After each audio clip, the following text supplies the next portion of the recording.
Legislators have launched a series of interim studies to answer a simple question that apparently does not have a simple answer.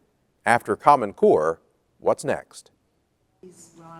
The Oklahoma House Common Education Committee got some advice from Northeastern State University professor Jim Farrell on whatever education standards are finally put in place, they have to be equal and equitable, meaning they are flexible enough to provide teachers with what they need to help students who are falling behind while not leaving out those who are moving ahead. If we were to implement some really strong, effective standards, that we would probably have to do some professional development on that with a lot of districts.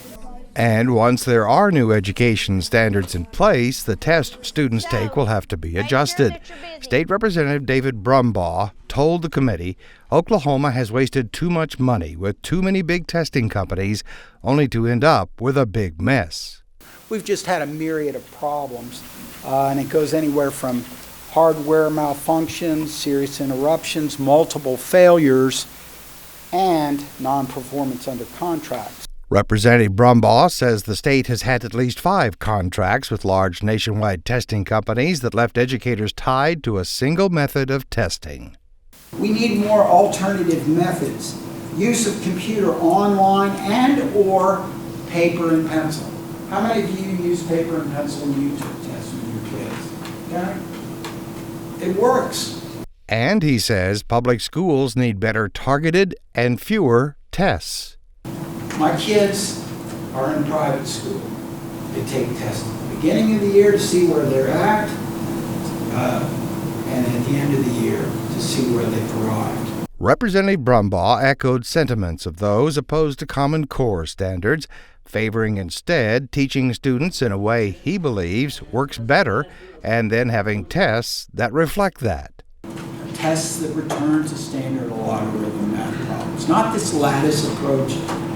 Let's go back to the clear math problems that we all learned on.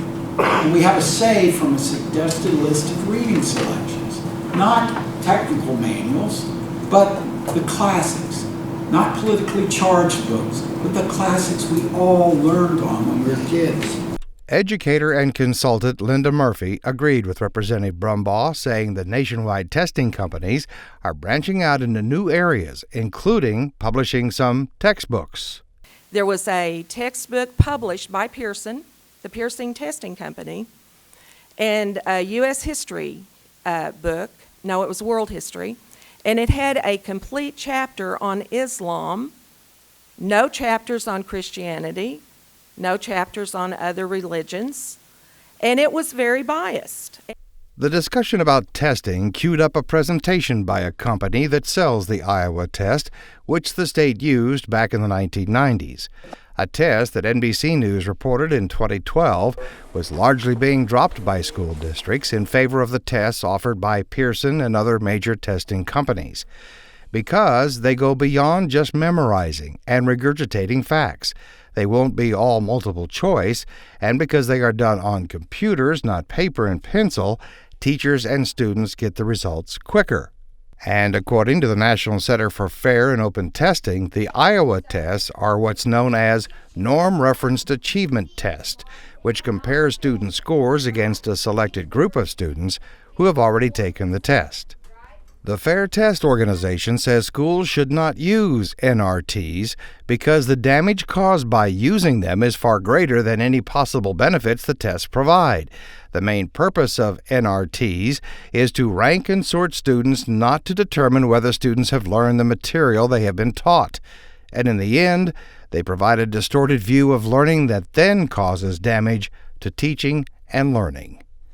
More hearings are planned by the committee as they continue the search to what does come after Common Core.